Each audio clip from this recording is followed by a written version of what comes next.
তাহলে 2 নম্বর দাবি হলো বুঝে বুঝে পড়ো, যতটুকু পড়িস ততটুকু কি করবা। আচ্ছা বলুন তো, আপনারা যারা সাধারণ মানুষ, প্রতিদিন সকালবেলা যদি ইমাম সাহেবের নামাজের পরে একটা করে আয়াত বুঝে পড়েন, একটা করে আয়াত, সে আয়াতটা কি?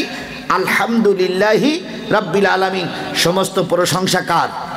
আপনি সারাদিন আজকে বলবেন আলহামদুলিল্লাহি রাব্বিল আলামিন, সমস্ত প্রশংসা আল্লাহ, সমস্ত প্রশংসা আল্লাহ। তাহলে আজকে আপনার একটা আয়াত মুখস্থ হলো, একটা আয়াতের অর্থ, আগামীকাল আবার একটা আয়াত পড়বেন, একটা আয়াত পড়বেন, সেই সময় আয়াতের অর্থ পড়বেন। এভাবে করতে করতে 365 দিন পরে কয়টা আয়াত বুঝে পড়া হলো? 365টা। এভাবে করতে করতে 2-3 বছরের ভিতরে কোরআন খতম হয়ে গেল। আপনি হলেন এই এলাকার সবচেয়ে একজন বড় মাওলানা।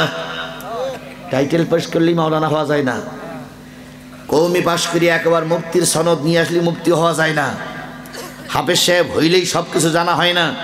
কোরআন শরীফ বুঝে বুঝে পড়া লাগবে।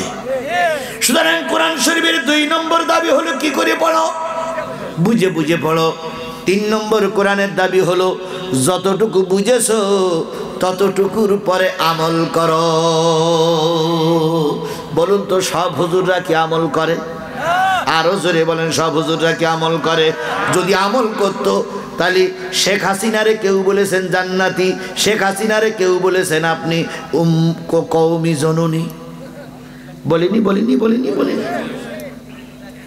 আবার এক হুজুর শেখ হাসিনাকে জান্নাতের সার্টিফিকেট দিয়ে বলেছে শেখ হাসিনার নাম কোরআন শরীফে পাওয়া গেছে। ইস না, দেখেন আমি বলি আপনার বুঝাই, হুজুররা কত নিচে নেমেছে। এক এমপি সাহেবের দাওয়াত করিস, দাওয়াত করে বলতেছে স্যার আপনি আসছেন, আমার মসজিদে ছাদ নাই, তা আল্লাহ আপনাদের রহমত করেছে, আল্লাহ আপনাদের শক্তি দিয়েছে, দেখেন এত লোক বিরোধিতা করে আপনাদের ক্ষমতাতে নামাতে পারিনি, নামাবে কি করে? কোরআন শরীফে শেখ হাসিনার নাম আছে, এটা জামাত বিএনপি ঠিক পাইনি। তো এমপি বলতেছে হুজুর এমনি পাম্পট্টি দেন, কিন্তু একবার শেখ হাসিনারে কোরআন শরীফের ভিতর ঢুকিয়ে দিয়েন না। মানে ওই এমপির ভিতরে মনে একটা আল্লাহর ভয় আছে, কিন্তু এ হুজুর কপাল পোড়া, এ ওর কাছ থেকে 3 লাখ টাকা নেবে বলে শেখ হাসিনারে কোরআন শরীফের ভিতর ঢুকাইতেছে। তো হুজুর বলতেছে আপনারা তো কোরআন শরীফ তত ভালো বোঝেন না, আমি তো সব জায়গা থেকে কামেল পাস করেছি, আলিয়া কওমি, আমি বুঝি খুঁজে খুঁজে পাইছি। কয় যেমন? কয় তাহলে খেয়াল করেন, রব্বানা আতিনা ফিদ দুনিয়া হাসিনা। এবার বুঝে আসলো? এবার বুঝে আসলো? কত বড় চাটুকর! রব্বানা আতিনা ফিদ দুনিয়া হাসানাতাও ওয়া ফিল আখিরাহ। কিন্তু এই হুজুর ওই এমপির কাছ থেকে 3 লাখ টাকা নেবে বলে ওই হাসিনা বলে অক্ষ করিস, রব্বানা আতিনা ফিদ দুনিয়া হাসিনা। এমপি সাহেব তখন বলছে আল্লাহ, এই হলো এই বাংলাদেশের 1 নম্বর হুজুর।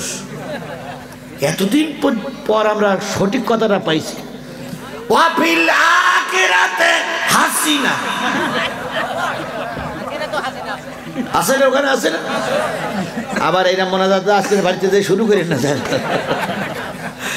ওয়াকিনা আযাবান্নার। এমপি সাহেব তখন দাঁড়াই বলতেছে হুজুর কারোর কাছে চান্দা চাওয়া লাগবে না, আপনার 3 লাখ টাকার দরকার, আমি 5 লাখ টাকা বাজেট করে গেলাম, 3 লাখ দেবে শেখ হাসিনা, আমি দেবো 2 লাখ, 5 লাখ টাকায় মসজিদ হয়ে যাবে। হুজুর নামাজের পরে বলতেছে সভাপতি সাহেব হুজুর শুধু হলি হয় না, হুজুরের একটু কাম করা লাগে। বলুন তো, এই কাম করে কোরআনের আয়াত বিকৃত করলো এ হুজুর না মুজুর? জোরে বলেন, এ হুজুর না মুজুর? এরকম হুজুর মুজুর আমাদের দেশে কম বেশি আছে না? না।